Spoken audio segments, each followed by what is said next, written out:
I mean, it feels good. We got a bunch of guys out there who played a lot of football. A bunch of guys who seen a lot in this league. So, I mean, the camaraderie is there.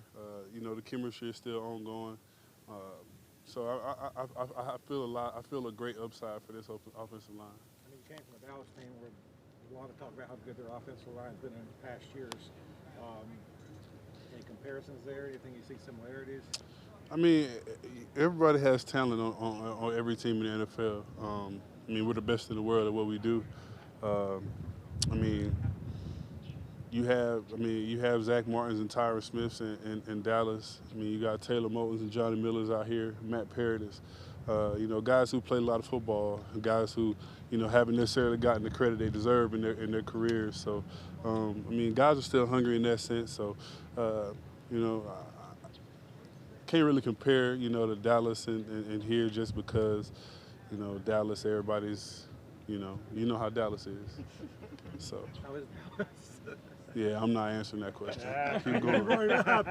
Have you talked to, did Will Greer happen to lean on you yet? It might not worked out with your practice schedule when you got claimed by the Cowboys. Oh yeah, I heard, man. That's good for Will. I mean, it's always about finding the right fit in this league, and I think he can do some really good things there, given the opportunity. He hasn't reached out yet, but I haven't looked at my phone, been back in the locker room, so we'll see. Cam, and talking about fits, I mean, what is it about this place right now that might be a fit for you compared to other places you've been? I mean, this is year 7 for me in the NFL. And this is the first time I've been told I have to play one position. Everywhere else, I've been, kind of shuffled around and, had to do. Thanks, guys. Had to do a lot of different things, but coming to a place where the scheme I feel like fits, being able to run, get big guys in space. Those are the things that I feel like have benefited me personally. That's your fan club? Oh yeah, we're all each other's fan clubs. What was the biggest challenge in coming here and starting this process and being primarily left tackle? Excuse me, say it again. What was the biggest challenge in coming here and you said you had to do one position? What was the biggest challenge in that? Honestly, just all the cross training I've done over the years, just kind of like isolating to one spot, and just kind of locking in on technique, trying different things at that one spot. I mean, it's a process, and so you know it's still ongoing. But I'm confident that playing left tackle full time is one of those things for me personally that I've wanted my entire career, and now I have an opportunity to do it. So. Have you thought, like when you signed here, was it almost, I know it was a 2-year deal, but was it almost kind of a prove-it-year deal? Like, because if you end up being a 16-week left tackle, it's pretty, relative good bargain for the Panthers. Oh yeah, I mean, man, the opportunity was there. It wasn't about. I mean, of course, you have to take care of yourself financially, but it wasn't about the money necessarily for me. I mean, it's hard to say that, but it was about the opportunity. Like I said before, the chance to be able to play one spot. I mean, they told me they were clear cut with what they wanted me to be from the time I had first conversations with the Panthers. So, that was the ultimate deciding factor of me coming here. It's just being in one spot, having the opportunity to play left tackle. I mean, that was all I could ask for. Do you know Russ Okung at all? I mean, I know of him. I don't know him personally though. So y'all didn't talk before you signed here or anything like that? Oh no.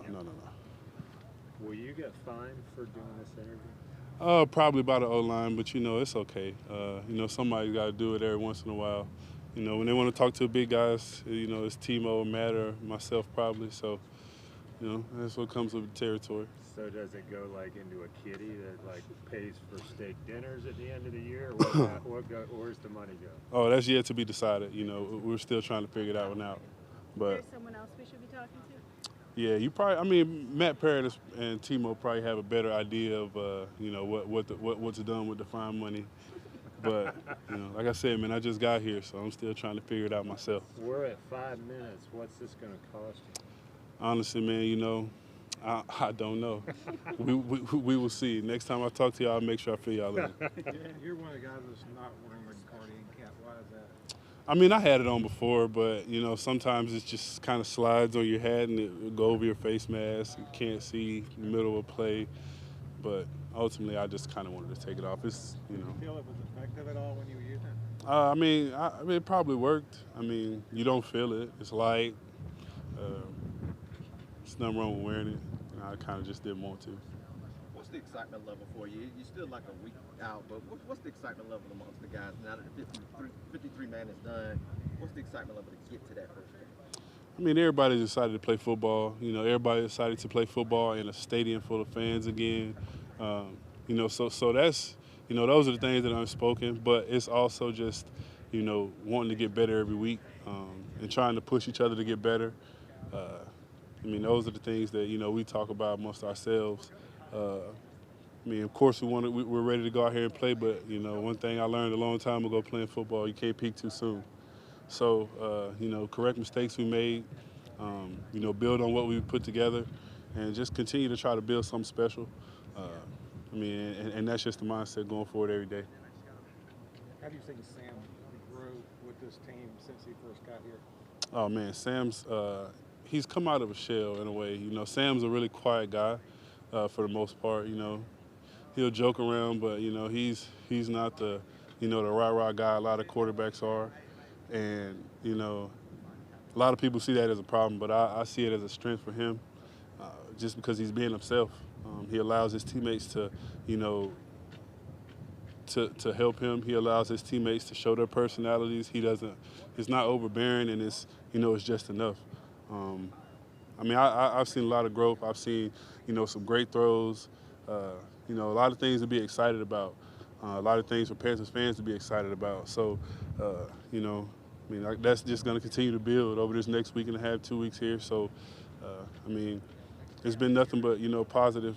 I haven't had nothing but positive things to say about Sam, or I mean, vice versa. So, Y'all try to get him to loosen up. oh man, I mean, he's loose. That's not, you know, he's from Cali. You know, he a Cali boy, so you know, he's a relaxed guy. You know, but you can tell how much he loves football. You know, you can tell how much he cares about it. And honestly, that's just the biggest thing for your teammates to know, you know, where you stand and you know your mentality about how you go about it. When did you notice he came out of his shell? Was there a particular story? And what is coming out of his shell?